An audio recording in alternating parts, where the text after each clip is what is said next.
अस्सलामुअलैकुम दोस्तों, मैं हूं आपका दोस्त यासर मुगल और आप देख रहे हैं मेरा YouTube channel Alhadi computer world. दोस्तों, अगर आपको एक्सेल में फार्मूला लगाने नहीं आते तो फिर आपका एक्सेल पे काम करने का कोई फ़ायदा नहीं। आज की वीडियो में मैं आपको 7 बेस्ट फार्मूलाज के बारे में बताऊंगा जिसका आपको जानना बहुत ज़रूरी है। अगर ये आपको फार्मूलाज आते हैं तो समझ लें कि आपका एक्सेल पे काम बहुत आसान हो जाएगा। इससे पहले भी मैं एक वीडियो बना चुका हूं जिसमें मैंने 7 बेसिक फार्मूलाज के बारे में बात की थी, लेकिन आज मैं आपको थोड़ा एडवांस लेवल की तरफ लेके चलता हूं और 7 फार्मूलाज ऐसे बताने वाला हूं जिसका जानना आपके लिए बहुत ज़रूरी है, जिसके इस्तेमाल से आप अपने काम को बहुत आसान और जल्दी कर सकते हैं। तो अगर आपको फार्मूलाज आते हैं तो आपका काम बहुत आसान हो जाएगा और बहुत जल्दी भी हो जाया करेगा। तो दोस्तों, इस वीडियो को आपने लास्ट तक ज़रूर देखना है। वीडियो थोड़ी लंबी ज़रूर हो सकती है, लेकिन ये 7 फार्मूलाज मैं आपको बेस्ट एग्जांपल से समझाऊंगा कि कैसे कैसे ये फार्मूला यूज़ होते हैं और कहाँ कहाँ पे हम इसको यूज़ कर सकते हैं। तो वीडियो शुरू करने से पहले आप सब दोस्तों से गुजारिश है कि आप मेरे YouTube channel Alhadi computer world को ज़रूर सब्सक्राइब कर दें और साथ ही लगे हुए बेल आइकॉन को भी दबा दें ताकि मेरी आने वाली तमाम वीडियो का नोटिफिकेशंस आपको मिलता रहे। तो चले दोस्तों, शुरू करते हैं आज की वीडियो। तो सबसे पहले हम जिस फार्मूला के बारे में बात करने वाले हैं वो है सब टोटल फार्मूला। दोस्तों, ये बहुत ही इंपॉर्टेंट फार्मूला है और ये जो फार्मूला हम यूज़ करते हैं वो बेसिकली लिंक्ड है आपके फिल्टर के साथ। ये आप देख सकते हैं कि मैंने कुछ आइटम्स की आईडी लिखी हैं, ब्रांड है, क्वांटिटी है, प्राइस है और अमाउंट है। दोस्तों, मैंने साथ साथ आप ये देख सकते हैं कि मैंने फिल्टर भी लगाया हुआ है। अब फिल्टर कैसे काम करता है आपको मैंने फिल्टर समझा चुका हूँ कि फिल्टर कैसे काम करता है, लेकिन आज हमारी वीडियो का मकसद फिल्टर को समझाना नहीं है। मेरा आज का मकसद है आपको फार्मूला बताना है कि इसके साथ जो फार्मूला वो कैसे लिंक करता है। जैसा कि आप देख सकते हैं कि क्वांटिटी के नीचे मैंने टोटल किया हुआ है, वो अभी हमने जो फार्मूला लगाया हुआ है वो सम का फार्मूला है। इसमें सम बता रहा है कि कितना सम आया हुआ, कितना टोटल है आपके पास। इसी तरह मैंने अमाउंट के ऊपर भी जो फार्मूला यूज़ किया हुआ है वो भी सम का फार्मूला ही है। अब सम का फार्मूला और सब टोटल का फार्मूला में फ़र्क क्या आ जाता है? अगर मैं यहाँ पे जैसे कि माउस है या कीबोर्ड है, इसका मैं देखना चाह रहा हूँ कि कितनी क्वांटिटी है और कितनी अमाउंट है, तो मैं अगर इसको देखिएगा कि मैं फिल्टर करता हूँ यहाँ से, मैं अगर फॉर एग्जांपल माउस पे करके ओके करूँगा तो ये देखिए अब उसने माउस का डाटा तो मैं दिखा दिया है, लेकिन अगर आप ये गौर करें कि ये जो उसने टोटल दिखाया वो वही है जो हमारे पहले था, सबका टोटल उसने दिखाया हुआ है। लेकिन मैं चाहता हूँ कि जब मैं माउस के बारे में सर्च करूँ तो सिर्फ माउस के बारे में ही वो टोटल बताए, ना कि सारा ओवरऑल बताए। तो उसके लिए जो फार्मूला यूज़ होता है उसको हम बोलते हैं सब टोटल फार्मूला। तो अभी हम यूज़ करते हैं सब टोटल फार्मूला कैसे काम करता है। तो अगर मैं यहाँ पे इसको कैंसिल करूँगा और यहाँ पे फार्मूला लगाता हूँ इज इक्वल टू सब टोटल, और जैसे ही सब टोटल का फार्मूला मैं लगाऊंगा तो मेरे सामने एक बार्स ओपन हो जाएंगी। यहाँ पे मुझे बता रहा है कि आपने किस चीज़ का सब टोटल करना है, एवरेज का, काउंट ए का, मैक्स का, मिनिमम का, प्रोडक्ट्स का और सम का। ये देखिए आपके पास कुछ उन्होंने ऑप्शन दी हुई है और काफ़ी लंबी है। ये देखिए नीचे भी आऊँगा तो ये काफ़ी ज़्यादा लंबी प्रोडक्ट्स के बारे में इसमें बताया हुआ है, ऑप्शन काफ़ी ज़्यादा है। अब इसमें कुछ डिफरेंट भी है कि एक 9, 10, 11 के बाद 101, 102, 103 समथिंग इस तरह के मजीद आगे आ जाता है। लेकिन अभी हम सम के बारे में जानना चाह रहे हैं, सम करना चाह रहे हैं, ये सम टोटल है। तो या तो आप यहाँ पे सम पे क्लिक करके टैब प्रेस करेंगे तो ऑटोमेटिकली वहाँ पे आ जाएगा 9 नंबर पे हमने सम करना है, क्योंकि तो या तो आप खुद से 9 लिख लें अगर आपको पता है तो। लिखने के बाद आप कोमा लगाएं और रेंज दें, ये रेंज है हमारी, और उसके बाद हम इसको क्लोज करेंगे, ब्रैकेट क्लोज करके एंटर करेंगे तो ये देखिए टोटल तो फिर वही आया है 245। लेकिन अब फ़र्क क्या आ जाता है? अब देखिए, अब अगर मैं फ़िल्टर करता हूँ यहाँ पे, ये देखिएगा, अब अगर मैं यहाँ पे जाके दोबारा फ़िल्टर करता हूँ और माउस का देखना चाह रहा हूँ क्या डाटा है और ओके करूँगा तो ये देखें अब उसने सिर्फ और सिर्फ माउस के बारे में ही टोटल करके बताया मुझे, ना कि ओवरऑल सब के बारे में बताया। ये होता है सब टोटल फार्मूला का फ़ायदा। आप जिसके बारे में जानना चाहते हैं वो सिर्फ उसी के ही टोटल को बताएगा। क्वांटिटी मैंने की हुई है, अगर मैं स्कैनर के ऊपर करता हूँ ओके तो ये देखिए सिर्फ स्कैनर का ही उसने टोटल बताया। आप इसको काउंट कर सकते हैं, 44 ही आएगा। इसी तरह अगर आप फार्मूला लगाना चाहते हैं अमाउंट के ऊपर तो वो भी आप वहाँ पे भी अमाउंट पे लगा सकते हैं। तो अगर मैं यहाँ पे ये डिलीट करता हूँ, इज इक्वल टू सब टोटल, ब्रैकेट शुरू करूँगा और इसको भी सम करना है, तो यहाँ तो आप 9 लिख लें, डायरेक्टली 9 लिख देता हूँ मैं, कोमा लगाएंगे और रेंज सेलेक्ट करेंगे। ये रेंज सेलेक्ट की मैंने और ब्रैकेट क्लोज करने के बाद एंटर करूँगा। टोटल वही है, लेकिन ये देखिए मैं जैसे ही फिल्टर करूँगा, यहाँ पे फिल्टर पे जाऊँगा और यहाँ पे अगर मैं माउस पे क्लिक करके ओके करता हूँ, तो ये देखिए उसने क्वांटिटी भी उतनी बताई है जितनी माउस की थी और उतने का ही टोटल भी उन्होंने बताया है। तो इस तरह से काम होता है सब टोटल फार्मूला। अब सब टोटल फार्मूला में आपको जैसे मैंने अभी दिखाया है कि सब टोटल फार्मूला में साथ साथ वो जब 9 की बारी आती है कि 9 के यहाँ क्या लिखना है, तो आपको मैंने बताया कि अभी कुछ और भी अमाउंट देता है हमारे पास। 101 एवरेज, 102 पे काउंट है, 103 पे काउंट है। तो इसका क्या काम है, तो ये जानते हैं कि ये कैसे काम करता है। अगर फॉर एग्जांपल यहाँ पे मैं कुछ डाटा जो है इसको मैं हाइड कर लेता हूँ, जैसे फॉर एग्जांपल यहाँ पे मैं कुछ डाटा को हाइड करता हूँ, सेलेक्ट करने के बाद मैं यहाँ पे हाइड करता हूँ। हाइड तो मैंने किया है, लेकिन हाइड होने के बावजूद भी इसका टोटल वही बता रहा है, अमाउंट का टोटल भी वही बता रहा है। अब मैं चाहता हूँ कि जिनको मैंने हाइड किया है वो इसके अंदर शामिल ना हो, बाकी जो रह गए वही से शामिल हो। तो इसके लिए हम क्या करेंगे, उसके लिए हम अगला फार्मूला यूज़ करेंगे सब टोटल के बाद जो आगे आएगा। तो मैं दोबारा करता हूँ, यहाँ पे इज इक्वल टू सब टोटल, ब्रैकेट शुरू करेंगे और यहाँ पे नीचे आएंगे 9 के बाद, 9 के बाद आएंगे तो यहाँ पे हमारे पास जो ऑप्शन है वो 109 पे सम के ऑप्शन आई हुई है। तो मैं इसको सेलेक्ट करने के बाद टैब बटन प्रेस करूँगा और फिर कोमा लगाने के बाद आप रेंज सेलेक्ट करें। ये देखिए ब्रैकेट क्लोज कर देता हूँ और एंटर करता हूँ, टोटल तो वही आएगा। इसके ऊपर भी मैं वही सब टोटल का दोबारा फार्मूला लगाता हूँ, लेकिन इसमें अब हम ऐड करेंगे 101 से ऊपर, तो 109 यहाँ पे सेलेक्ट करता हूँ मैं। आप खुद भी लिख सकते हैं अगर आपको मालूम है तो। कोमा लगाएंगे और रेंज सेलेक्ट करेंगे और एंटर करूँगा मैं। अब देखिएगा कि अब जब मैं यहाँ से कुछ रोज़ को या कुछ एटम्स को मैं हाइड कर लेता हूँ और ये देखिए राइट क्लिक करूँगा और हाइड करूँगा यहाँ पे, तो ये देखिए जैसे ही हाइड किया मैंने वैसे ही जो हमारे सामने नज़र आ रही है एटम, उन्हीं का ही टोटल उसने बता रहा है। बाकी जो हाइड हो गई है उनका उसने टोटल जो है वो यहाँ हमारे सामने से गायब कर दिया है। तो ये काम आता है सब टोटल फार्मूला। दो तरीके से काम आएगा सब टोटल फार्मूला। मैंने आपको बड़ी डिटेल से इसको बताने की कोशिश की है, आप इसकी प्रैक्टिस करिएगा। बहुत अच्छा फार्मूला है कि जो आइटम्स आपके सामने हैं सिर्फ उसी का ही डाटा आपको शो हो, चाहे वो फिल्टर के थ्रू हो या आप उसको हाइड करके देखना चाहें, तो दोनों तरीके से आप देख सकते हैं इसको। तो दोस्तों अगला जो फार्मूला हम जो सीखने वाले हैं वो है इफ फार्मूला। अब इफ फार्मूला हमारा बहुत जगह पे यूज़ होता है, बहुत ही इंपॉर्टेंट फार्मूला है और ये कंडीशन बेस्ड फार्मूला होता है इफ़ का फार्मूला। इसको मैं 2-3 एग्जाम्पल के थ्रू आपको समझाने की कोशिश करूँगा कि इफ़ का फार्मूला कैसे यूज़ होता है। कैसे फॉर एग्जाम्पल पहले हमारे पास एग्जाम्पल है कि अगर आपने एक स्कॉलरशिप के लिए पेपर अनाउंस किया था और पेपर जब आपने लिया तो उसमें कुछ स्टूडेंट्स के मार्क्स आए हैं। अब आपने एक क्राइटेरिया रखा है कि इतने मार्क्स से ऊपर अगर बच्चे के मार्क्स आएंगे तो वो पास है, अदरवाइज वो फेल है। आपने कंडीशन लगा देनी है। आपको ये नहीं है कि आपको हर बच्चे के मार्क्स को चेक करने की ज़रूरत पड़े, बस आपने यहाँ पे कंडीशन अप्लाई करनी है और उसके बाद उसका फार्मूला ऑटोमेटिकली लग जाएगा और पता चल जाएगा कौन पास है और कौन फेल है। तो इस फार्मूला क्या होता है, इज इक्वल टू इफ़ हम शुरू करेंगे, ब्रैकेट शुरू करेंगे। अब वो कह रहा है कि लॉजिक टेस्ट क्या है। लॉजिक क्या है, मैं चाहता हूं कि इस कॉलम के अंदर जो मार्क्स हैं अगर उस बच्चे के मार्क्स 40 से अबव हो, 40 से अबव हो, या आप यहाँ पे इज इक्वल टू भी लगा सकते हैं, ग्रेटर देन इक्वल टू, मतलब कि अगर बच्चे के मार्क्स 40 या 40 से ज़्यादा हैं, 40 भी हैं तब भी वो पास है, 40 या 40 से ज़्यादा है तो वो पास है, अदरवाइज फेल है।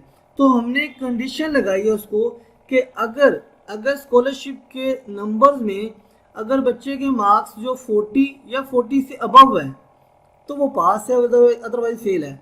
तो कोमा लगाएंगे और उसके बाद वैल्यू देंगे। यहाँ पे हम वैल्यू देंगे पास, डबल यूनिट को बंद करेंगे, फिर कोमा लगाएंगे और फिर फेल। अब इसको बाद क्लोज करेंगे और एंटर करेंगे। तो ये देखें, अब उसने यहाँ पे बता दिया है कि ये बच्चा फेल है क्योंकि इसके मार्क्स 35 है। अगर मैं बाकी रेंज को चेक करूँ तो ये देखें, जिसके 40 भी मार्क्स है वो भी पास है। अगर मैं इज इक्वल टू ना लगाता यहाँ पे, जैसा कि मैं दोबारा यहाँ पे आपको करके दिखाता हूँ, अगर मैं यहाँ पे दोबारा क्लिक करता हूँ और इज इक्वल टू का यहाँ पे हटा देता हूँ, अब मैं ओके करता हूँ और उसके बाद दोबारा रीसेट करता हूँ मैं, तो ये देखिए 40 वाला फेल हो गया। तो ये डिपेंड करता है आपके ऊपर कि आपने उसको इज इक्वल टू लगाना है या उससे ग्रेटर देन करना है। तो ये जो फार्मूला जस्ट इफ का फार्मूला है वो सिर्फ ऐसे सब्जेक्ट के लिए होता है जिसका सिर्फ एक ही सब्जेक्ट हो। अगर एक सब्जेक्ट है तो फिर इफ का फार्मूला यूज होगा। दूसरी एग्जांपल इसकी हम देख लेते हैं। अगर एक से ज़्यादा सब्जेक्ट आपके पास हो, जैसा कि मेरे पास एक टेबल है तो इसमें हमारे पास 3 सब्जेक्ट हैं और यहाँ पे अगर फार्मूला लगाना चाहें, मैं ज़रा छोटे कर लेता हूँ यहाँ पे, ये देखिए। अब इस यहाँ पे मैं कंडीशन लगाना चाहता हूँ, अगर मेरे पास 2 या 2 से ज़्यादा सब्जेक्ट हैं तो तब इसके ऊपर कैसे फार्मूला यूज़ होगा इफ़ का। अब यहाँ पे जो फार्मूला यूज़ होगा वो इफ़ एंड का होगा। ये सारे फार्मूला इफ़ के ही हैं जो स्टार्ट इफ़ से होते हैं। तो कैसे यूज़ करेंगे, is equal to if bracket शुरू करेंगे और फिर आप इसको एक और लॉजिक टेस्ट देंगे कि एंड या और दोनों एक जैसे होते हैं। मैं एंड कर लेता हूँ और इसके बाद फिर ब्रैकेट शुरू करता हूँ। अगर देखिए 3 सब्जेक्ट हैं, 4 सब्जेक्ट हैं, 5 सब्जेक्ट हैं, अगर किसी एक में भी अगर उसके मार्क्स उसके मुताबिक नहीं है, पासिंग मार्क्स नहीं है किसी एक सब्जेक्ट में भी, तो वो बच्चा ऑटोमेटिकली फिर उसका रिजल्ट जो है वो फेल शो करेगा। देखिएगा मैंने फार्मूला शुरू किया है, इफ़ ब्रैकेट शुरू की एंड और फिर ब्रैकेट शुरू की। फिर अब हम देखते हैं कि ये देखें सब्जेक्ट 1 में अगर उसके मार्क्स आप कोई भी रख लें ग्रेटर देन इक्वल टू, आप 35 मार्क्स रख लें, 35 मार्क्स रख लेते हैं। अगर उसके मार्क्स 35 से ज़्यादा या बराबर हैं देन वो पास या फेल होगा। उसके बाद दूसरा सब्जेक्ट ले लेते हैं ग्रेटर देन इक्वल टू, ये भी 35 कर लेते हैं हम। फिर तीसरा सब्जेक्ट ले लेते हैं ग्रेटर देन इक्वल टू 35। अब ज़रूरी नहीं कि हर एक का 35 ही हो सकता है कि किसी के पासिंग मार्क्स जो हैं वो 25 भी हो सकते हैं, क्योंकि टोटल अगर मार्क्स 75 मार्क्स का पेपर है तो उसमें ऑब्वियसली बात है वो 25 वाला या 24 वाला ही पास होता है। तो ये डिपेंड करता है, आप कोई भी कंडीशन रख सकते हैं। फिर यहाँ पे हम क्लोज करेंगे। अब हमारी जो पहली कंडीशन है एंड की वो पूरी हो गई है। अगर इसमें 35 या 35 से ज़्यादा मार्क्स हैं तो बच्चा पास होगा। अब इफ़ की कंडीशन लगाएंगे, लॉजिक टेस्ट या वैल्यू लगाएंगे। अब वो पूछ रहे हैं वैल्यू क्या, ट्रू या फॉल्स, मीन्स के पास या फेल। तो हम यहाँ लगाएंगे पास, फिर कोमा लगा के, फिर डबल कोमा, फिर फेल, फिर इसको ये करके, और इसके बाद आप क्लोज करना चाहें ब्रैकेट को क्लोज कर लें, अदरवाइज एंटर करेंगे और यस करेंगे। तो ये देखें अब ये इसका रिजल्ट फेल शो हुआ है क्योंकि इसके तीसरा जो सब्जेक्ट था उसमें कंडीशन पे पूरा नहीं उतरा, तो ये फेल हो गया। तो अगर मैं नीचे ड्रैग करता हूँ तो ये देखिएगा अब दूसरे जो स्टूडेंट है वो भी फेल है क्योंकि उसके सेकंड जो सब्जेक्ट था उसमें वो कंडीशन में पूरा नहीं उतरा। उसके 20 मार्क्स हैं, 35 से ऊपर या 35 के बराबर नहीं थे। अब ये तीसरा जो स्टूडेंट है वो पास है क्योंकि ये देखिए पहले सब्जेक्ट में भी वो उसके 35 से अबव है, सब्जेक्ट 2 में भी 35 से अबव है और सब्जेक्ट 3 में भी 35 से अबव है। तो इस तरह से ये भी पास है। तो ये देखें हमारी कंडीशन अप्लाई हो गई है। जो 35 से ऊपर वाले बच्चे थे या 35 भी मार्क्स थे उसके, तो वो पास हो गए हैं और जो बाकी वाले वो फेल हो गए हैं। तो इस तरह हम इफ़ के साथ एंड का फार्मूला भी मिला के हम इस तरह से रिजल्ट निकाल सकते हैं। अब हम इसकी तीसरी एग्जाम्पल की तरफ चलते हैं। तो यहाँ पे मैंने एक टेबल बनाया जिसमें मैंने लिखा है कि अगर बच्चे के मार्क्स 35 से कम हैं तो उसके अंदर 10 मार्क्स ऐड कर दीजिए। अगर उसके मार्क्स 35 से कम हैं, अगर उससे ज़्यादा है तो बराबर ही रहे, जितने मार्क्स है वो इनफ है। तो यहाँ पे हम दोबारा फिर इफ़ का फार्मूला लगाएंगे किसी और एंगल से, जैसे is equal to if, bracket शुरू करेंगे हम और यहाँ पे कॉलम सेलेक्ट करेंगे। करने के बाद अब यहाँ पे कंडीशन देंगे कि अगर इस कॉलम में बच्चे के मार्क्स 35 से लेस हैं देन इस कॉलम में उसके मार्क्स 10 ऐड हो जाएं। फिर कोमा लगाएंगे अगर 35 से ज़्यादा हैं या 35 भी हैं तो फिर उसमें कोई फ़र्क ना पड़े। तो मैं एंटर करूँगा तो ये देखें अब इसके 35 से कम थे तो 10 ऐड होके 44 हो गए। तो अगर मैं बाकी को भी चेक कर लेता हूँ तो ये 40 है तो 40 रहेंगे, 47 है तो 47 है। अब यहाँ पे देखें इसके मार्क 33 है, मतलब 35 से कम है तो 43 हो गया। ये 21 थे 31 हो गया। ये 59 है तो ये 59 ही रहा है। ये 10 थे तो इसमें ऐड हो गया 20 हो गए। तो इस तरह से मैंने आपको 3 एग्जाम्पल दिए हैं कि इफ़ का फार्मूला आप कैसे कैसे यूज़ कर सकते हैं। मैं होप करता हूँ कि आपको इसकी समझ आई होगी। इसकी प्रैक्टिस करिएगा, बहुत ही कमाल का फार्मूला और किसी भी जहाँ पे कंडीशन पे अप्लाई होता है। तो दोस्तों अब तीसरा फार्मूला जिसके बारे में बात करने वाले हैं वो है सम इफ़ का फार्मूला। अब सम इफ़ का फार्मूला कैसे काम करता है, अगर तो मुझे जस्ट सम करना है तो आपको मालूम होगा कि उसके लिए आपको फार्मूला है इज इक्वल टू सम, और आप रेंज सेट करें। अगर किसी का भी सम करना है, फॉर एग्जाम्पल इसका सम करना है, करने के बाद आप एंटर करेंगे तो आपके सामने उसका सम आ जाएगा। लेकिन मैंने अगर फॉर एग्जांपल जानना है कि मेरे पास जो माउस है, माउस की कितनी क्वांटिटी हमारे पास है, सिर्फ माउस के बारे में जानना है, और उसके अलावा अगर कीबोर्ड के बारे में जानना है तो सिर्फ कीबोर्ड के बारे में ही मैं जानना चाहता हूँ, किसी और के बारे में जानना नहीं चाहता, तो उसके लिए हमें कंडीशन लगानी पड़ेगी। तो वो कंडीशन के लिए हम करेंगे सम इफ़ का फार्मूला यूज़, के सम इफ़ करके कंडीशन बेस्ड फार्मूला हम यूज़ करेंगे। कैसे काम करता है तो चले फॉर एग्जाम्पल यहाँ पे मैं फार्मूला लगाता हूँ is equal to sum if, ठीक होगा, ब्रैकेट शुरू करूँगा मैं। अब सबसे पहले पूछा रेंज, आपने किसके बारे में जानना है, कौन सी रेंज आपको चाहिए, तो आपको माउस के बारे में या कीबोर्ड के बारे में, इसके बारे में चाहिए तो इसकी रेंज आप दे लें। रेंज देने के बाद आप कोमा लगाएं, कोमा लगाएंगे और उसके बाद आप उसको बताएंगे क्या आपने जानना है। क्राइटेरिया वो कह रहा है क्या जानना है, तो मैंने जानना है, डबल कोट्स लगाऊंगा यहाँ पे, तो मैं लिखूंगा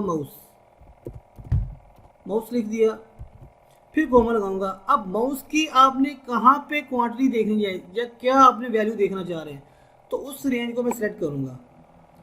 सेलेक्ट करने के बाद आप एंटर करेंगे तो ये देखें उसने सिर्फ माउस के बारे में बताया है। ये देखें 10 ये माउस, ये 25 है, उसके बाद आप नीचे आएंगे तो ये है 20 और उसके बाद माउस ये है 18। तो अगर आप इनका टोटल करेंगे तो 73 ही आएगा। तो ये देखिए अब हमने सिर्फ कंडीशन लगाई है कि हमें सिर्फ माउस, और अगर मैं यहाँ पे डबल क्लिक करता हूँ और माउस की जहाँ पे आप कीबोर्ड लिख देते हैं कीबोर्ड, तो अब आपको सिर्फ कीबोर्ड के बारे में बताएगा कीबोर्ड की इतनी क्वांटिटी है। अब लेकिन आप इसको बार बार तो नहीं यहाँ पे फार्मूला चेंज कर सकते, तो उसके लिए आप क्या करेंगे, उसके लिए हम यहाँ पे इसको मैं ख़त्म करता हूँ। तो अब मैं यहाँ पे is equal to sum if bracket शुरू करूँगा। तो सबसे पहले तो हम रेंज ही सिलेक्ट करेंगे, रेंज सिलेक्ट की, कोमा लगाया। मैं चाहता हूँ कि मैं यहाँ पर लिखूँ और मेरा जो भी नाम लिखूँ वहाँ पर उसकी क्वान्टिटी आ जाए, तो मैं इस कॉलम को सेट करूँगा, फिर कोमा लगाऊंगा और मैंने क्वांटिटी जानी है, तो इसको रेंज को सेट करें और एंटर करें। तो अभी 0 आ रहा है, तो अगर मैं यहाँ पे जब माउस लिखूंगा और एंटर करूँगा तो ये देखें मुझे माउस के बारे में बता रहा है। और अगर मैं यहाँ पे प्रिंटर लिखता हूँ तो देखिए मुझे प्रिंटर के बारे में बता रहा है। ठीक हो गया। अब इसी तरह यहाँ पे हम टोटल का भी कर सकते हैं, is equal to sum if bracket शुरू करेंगे, यहाँ से हम रेंज सेलेक्ट करते हैं आइटम्स की कि जो नाम आप चाहते हैं उसके बारे में जानना, कोमा लगाएंगे, फिर हम इसी कॉलम को सेट करते हैं, फिर कोमा लगाएंगे। अब हमने जो सम रेंज है वो हमने अमाउंट की लगानी है। लगाने के बाद आप ब्रैकेट क्लोज करें और एंटर करें, तो ये देखें प्रिंटर की 20 क्वांटिटी है और टोटल उसका अमाउंट जो है 26,000 बनता है। अब अगर यहाँ पे मैं स्कैनर लिख देता हूँ और एंटर करता हूँ तो ये देखिए स्कैनर की 44 क्वांटिटी है और 81,550 इसकी अमाउंट बन रही है। तो इस तरह हम सम इफ़ का फार्मूला यूज़ करके अपनी आइटम्स के बारे में जान सकते हैं। बस हम लिखेंगे उसकी क्वांटिटी और उसका टोटल ऑटोमेटिकली आ जाएगा। तो दोस्तों अब हम बात करते हैं हमारे चौथे फार्मूला के बारे में, वो है काउंट इफ़ का फार्मूला। अब काउंट इफ़ का फार्मूला कैसे काम करता है, अब जैसे कि आपके सामने एक टेबल है तो मैं जानना चाह रहा हूँ कि मैंने कितनी दफ़ा यहाँ पे माउस लिखा है, काउंट करना चाह रहा हूँ, या मैंने कितनी दफ़ा किसी ब्रांड का नाम लिखा है, या मैंने ये जानना चाह रहा हूँ कि मेरी जो क्वांटिटी है तो हमारे पास कितनी दफ़ा अमाउंट ऐसी लिखी है जो 20 से ऊपर है, या कितनी दफ़ा हमारे पास अमाउंट टोटल लिखी हुई है जो 2,000 या 20,000 से ऊपर है। तो इसके बारे में जानना हो तो हम काउंट इफ़ का फार्मूला यूज़ करते हैं। ये भी कंडीशन बेस्ड फार्मूला ही है। तो देखिएगा, जैसे कि मैं लगाता हूँ is equal to count if, bracket शुरू करूँगा। अब मुझे रेंज देनी है, मैंने कहाँ से जानना है, तो मुझे इस बारे में जानना है। यहाँ पे कोमा लगाऊंगा। अब मुझे क्या जानना है, तो डबल कोट्स लगाने के बाद मुझे माउस के बारे में जानना है, तो मैं यहाँ पे माउस लिखूँगा और फिर उसके बाद आप इसको एंटर कर देंगे। तो ये देखिए वो बता रहा है कि 4 दफ़ा माउस लिखा गया है, इसके अंदर आइटम्स के अंदर 4 दफ़ा लिखा गया है। तो आप इस तरह से कर सकते हैं।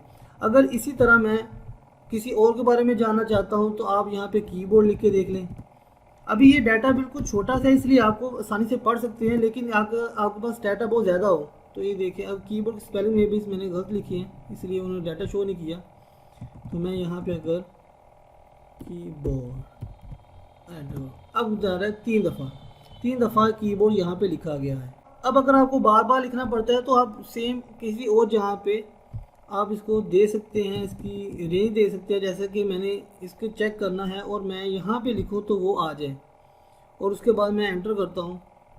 तो ये देखिए यहाँ पे अगर मैं लिखता हूँ माउस एंटर करूँगा बता देगा 4 दफ़ा, ठीक हो गया।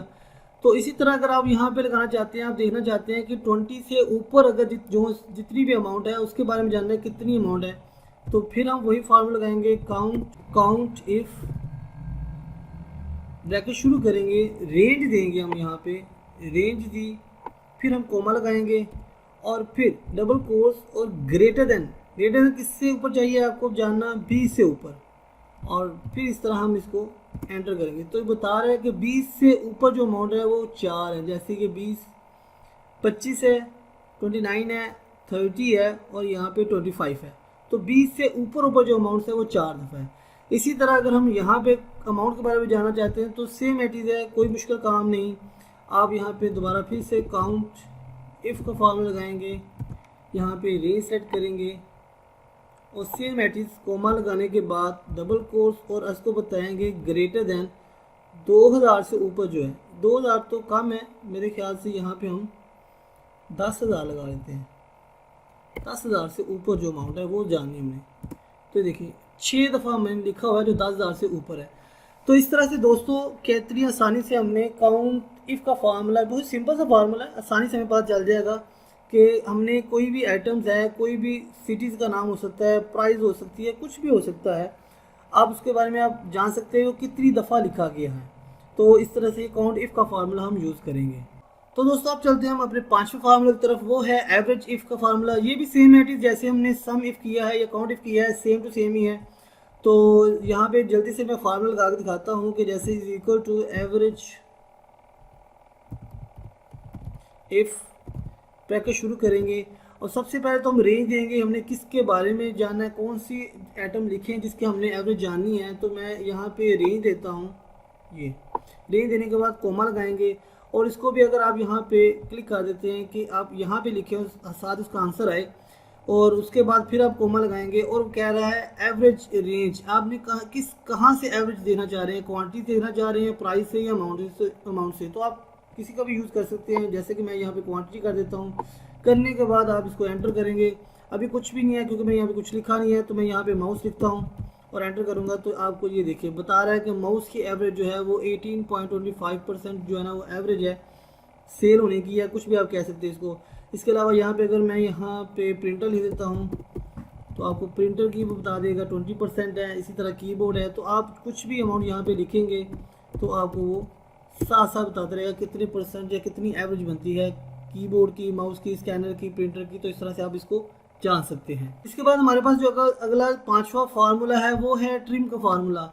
अब ट्रिम का फार्मूला किस काम आता है कि अगर फॉर एग्जांपल जैसे मेरे पास कुछ नेम लिखे हुए हैं और नेम जो आप देख सकते हैं कि कुछ रैंडमली लिखे हुए हैं, बहुत सी स्पेस दी गई है, तो मैं यहाँ चाहता हूँ कि इनकी स्पेस ख़त्म हो जाए। तो वो कैसे, इसके लिए फार्मूला हम ट्रिम का फार्मूला यूज़ करते हैं।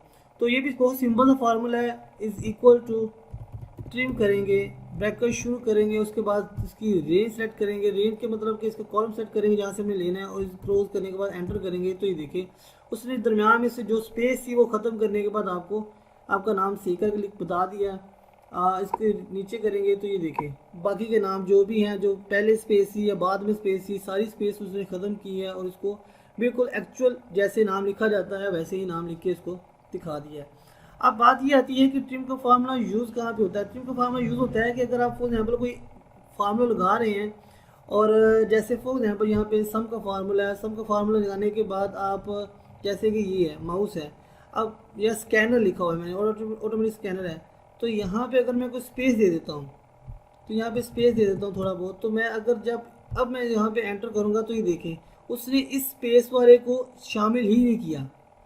पहले इसके यहाँ पे आंसर कुछ और था, अब कुछ और आ गया। तो अगर आप फार्मूलाज लगा रहे हैं, सब कुछ ठीक कर रहे हैं, लेकिन फिर भी आपका आंसर ठीक नहीं आ रहा, तो इसका मतलब है कि जो आप जिस आइटम के बारे में आप जानना चाह रहे हैं उसके साथ स्पेस वगैरह यूज़ हुई है, तो स्पेस को आप ख़त्म करेंगे। ट्रिम का फार्मूला यूज़ करने के बाद वो स्पेस ख़त्म होगी, तो फिर आप जो है ना वो अपना ठीक एक्चुअल फार्मूला वहाँ पे अप्लाई कर सकते हैं। तो ट्रिम का फार्मूला बेसिकली इसलिए यूज़ होता है। तो दोस्तों मैं उम्मीद करता हूँ कि आज की वीडियो की आपको समझ आ गई होगी कि मैंने ये फार्मूला बड़ी डिटेल से आपको समझाने की कोशिश की है, बड़ी आसान एग्जांपल में मैंने आपको बताया है। दोस्तों आप इसकी प्रैक्टिस करिएगा, क्योंकि कुछ मेहनत मैं आपको करा रहा हूँ, कुछ मेहनत आपकी भी दरकार है इसको सीखने के लिए। तो इसको लाजमी सीखिएगा, लाजमी इसको अप्लाई करके देखिएगा, इंशाल्लाह ताला आप इसमें एक्सपर्ट हो जाएंगे। जब इसको बार बार यूज़ करेंगे तो आप ज़रूर इसमें एक्सपर्ट हो जाएंगे। तो आप दोस्तों से गुजारिश है कि मेरे यूट्यूब चैनल को ज़रूर सब्सक्राइब करें और अपने दोस्तों के साथ भी मेरी वीडियो को ज़रूर शेयर करें।